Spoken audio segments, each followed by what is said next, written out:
ذنبه من قام رمضان ایمانا واحتسابا غفر له ما تقدم من ذنبه۔ اب سوال پیدا ہوتا ہے قیام اللیل سے مراد کیا ہے؟ یہاں پہ میں تراویح کی کا جو پس منظر ہے وہ بیان کر دینا چاہتا ہوں۔ دیکھیے جیسا کہ ہم نے خطبے میں بھی دیکھ لیا، اللہ نے قیام اللیل جو ہے اسے فرض نہیں ٹھہرایا، تطوع۔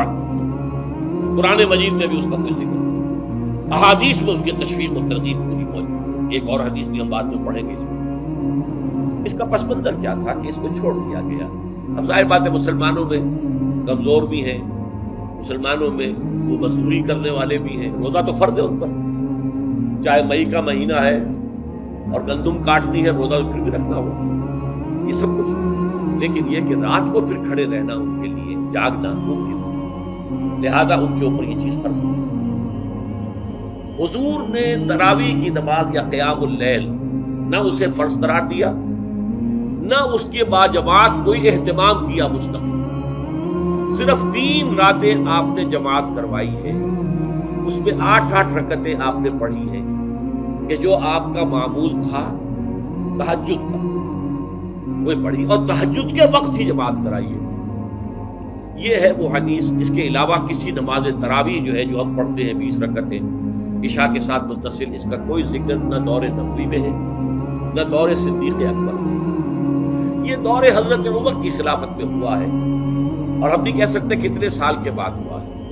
حضرت عمر رضی اللہ تعالیٰ عنہ کی خلافت کا دور جو ہے وہ تو 10 برس ہے، ہو سکتا ہے 5 برس کے بعد ہوا اور 6 برس کے بعد ہوا، 12 ہوا ہے ان کے عہد۔ حضرت عمر ایک مرتبہ مسجد میں داخل ہوئے، مسجد نبوی میں، تو دیکھا کہ کچھ لوگ 8 10 12 جو ہے وہ ایک جو ہے حافظ کے پیچھے کھڑے ہوئے اور قرآن سن رہے ہیں، کچھ دوسرے کونے میں کھڑے ہیں، کچھ کہیں اور کھڑے ہیں، مختلف جماعتیں ہو رہی ہیں۔ تو انہوں نے سوچا کہ کیوں نہ ان سب کو ایک امام کے پیچھے جمع کر دیا، اور اس کے لیے لوگوں کی سہولت کے لیے عشاء کے ساتھ متصل رکھ دیا، اس لیے کہ تہجد کے وقت اٹھنا جو ہے وہ تو ہر کس و ناقص کا کام نہیں ہے، کہ عشاء کے بعد اگر تھوڑا سا اضافی وقت ہو صرف، تو یہ ہر شخص کر لے گا، مزدور بھی کر لے گا۔ لہذا آپ نے یہ نظام تجویز فرمایا کہ عشاء کے متصل بعد 20 رکعت نماز پڑھی جائے اور ایک امام کے پیچھے پڑھی جائے۔ یہ گویا کہ اجتہاد ہے حضرت عمر رضی اللہ تعالی عنہ، اس کو آپ نے خود بدعت بھی قرار دیا، لیکن بدعت حسنہ۔ بدعت کس اعتبار سے؟ لغوی اعتبار سے، نئی بات، اس لیے کہ حضور کے زمانے میں نہیں تھی، تو یہ اس طریقے سے ایک نئی بات ہے۔ لیکن یہ بات کیونکہ بہت اچھی ہے، بہت عمدہ ہے، آپ جب یہ نظام چل پڑا، وہ ایک دن مسجد میں آئے، دیکھا کہ بڑی بڑی مسجد ہے، صحابہ کھڑے ہیں اور ایک امام کے پیچھے قرآن سن رہے ہیں۔ آپ نے فرمایا نعم البدعۃ ھذہ، یہ جو ہم نے نئی بات شروع کی ہے یہ بہت اچھی ہے، بہت۔ اب یہاں سے فرق واقع ہو گیا۔ ایک تو اہل تشیع جو ہے وہ تو ویسے ہی حضرت عمر سے بہت دشمنی رکھتے ہیں، عناد رکھتے ہیں، تو حضرت عمر کے اجتہادات سے انہیں نفرت ہے، انہیں دوری ہے، چاہے وہ کوئی سا بھی حضرت عمر کا اجتہاد ہے۔ ہمارے ہاں اہل حدیث حضرات بھی در حقیقت حضرت عمر یا کسی اور خلیفہ راشد کے فعل کو وہ سمجھتے ہیں کہ یہ ایگزیکٹو آرڈرز ہیں، یہ ہمیشہ کے لیے نہیں۔ حضرت عمر نے اپنے دور میں ایک نظام قائم کیا، ان کے دور کے لیے ٹھیک تھا، یہ ہمیشہ کے لیے، ہمیشہ کے لیے وہ 8 ہی رکعت کے قائل ہیں، وہ تہجد والے، لیکن اس میں بہرحال انہوں نے بھی خود یہ اضافہ کیا ہے کہ وہ 8 رکعتیں وہ عشاء کے ساتھ متصل پڑھتے ہیں، تہجد کے وقت تو نہیں پڑھتے۔ اور حضور نے تو صرف 3 روز جو ہے وہ کرائی تھی جماعت، وہ لوگ 30 دن یا 29 دن پڑھ رہے ہیں، تو اضافہ تو انہوں نے بھی کر دیا، تو نظام میں تبدیلی تو ہو گئی۔ لیکن اہل سنت جو کہلاتے ہیں، ہمارے جو 4 جو ہیں، جو ہمارے مسلک ہیں، حنفی، مالکی، شافعی، حنبلی، ان کا اتفاق ہے اس پر حضرت عمر کا، کیونکہ ان کے سامنے اصول یہ ہے کہ حضور نے فرمایا علیکم بسنتی وسنت الخلفاء الراشدین المہدیین، تم پر لازم ہے کہ میری سنت کو پکڑو مضبوطی کے ساتھ، اور میرے خلفاء راشدین مہدیین جو ہیں ان کی سنت کو پکڑو۔ اس اصول سے یہ 4 فقہ جو ہیں حضرت عمر کے اجتہادات جو ہیں ان کو بھی پابندی سمجھتے ہیں کہ تمام عمر کے لیے، قیامت تک کے لیے امت مسلمہ پر ان کی پیروی لازم ہے، لہذا اس میں اجماع ہے۔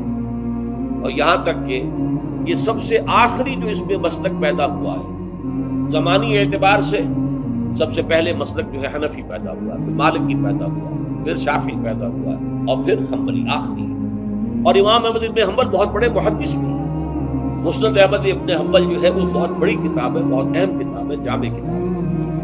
ان کے ہاں بھی 20 رکعت ہے۔ چنانچہ حرمین شریفین میں، سعودی عرب میں، مکہ اور مدینہ منورہ میں جو نماز تراویح ہوتی ہے اس کی 20 رکعت ہے، لیکن اہل حدیث حضرات جو ہے وہ اس 8 کے اوپر اتفاق ہے۔ بہرحال یہ ایک اختلاف ہے جو میں نے اس کا پس منظر بیان کر دیا، لیکن اس 20 رکعت نماز سے ادا کرنے سے جو کہ زیادہ سے زیادہ 50 منٹ یا 1 گھنٹہ لگتا ہے، اس سے وہ قیام اللیل کا حق ادا نہیں ہوتا۔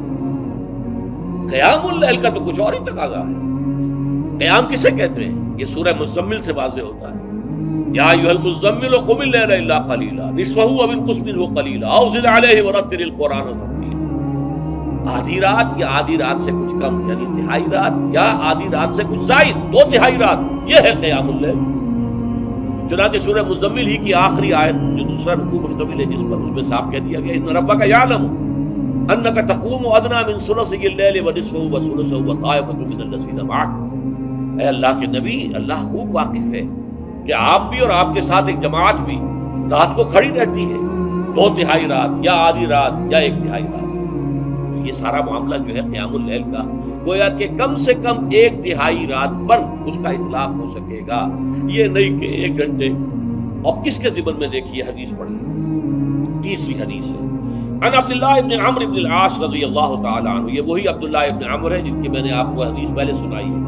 یہ ساری رات کھڑے رہتے تھے، پوری رات، اور ہر روز روزہ رکھتے تھے، جس پر حضور نے منع کیا، لا تفعل، مت کرو ایسا۔ رضی اللہ عنہما، یہ خود بھی صحابی ہیں اور ان کے والد عمرو بن العاص بھی صحابی ہیں۔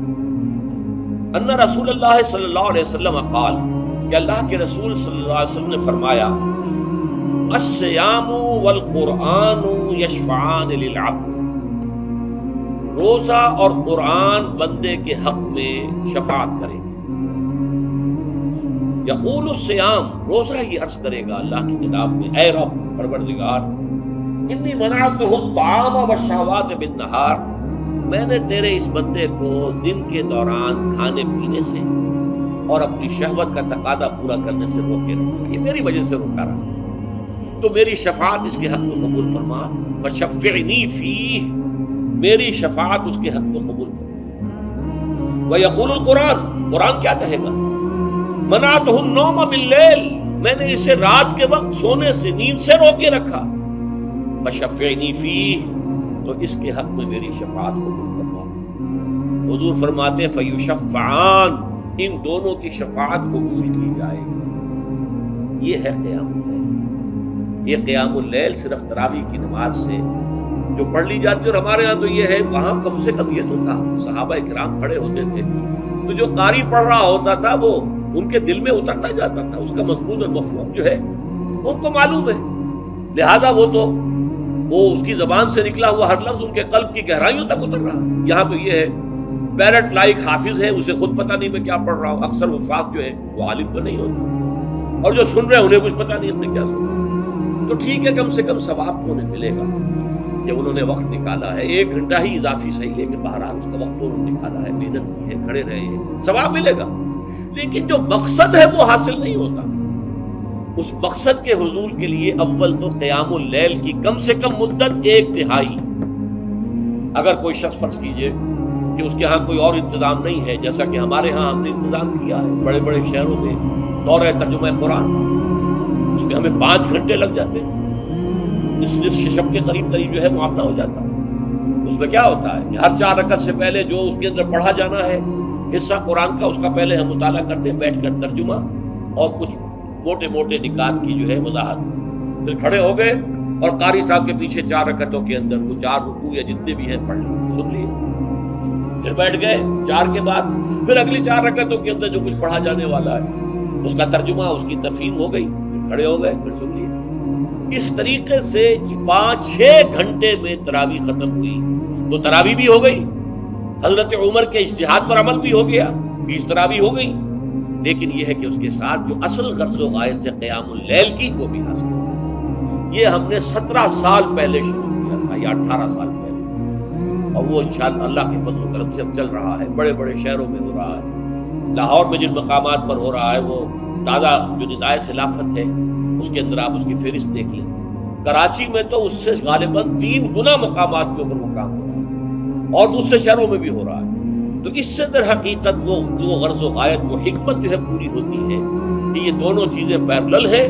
من صام رمضان ایمانا واحتسابا غفر له ما تقدم من ذنبه ومن قام رمضان ایمانا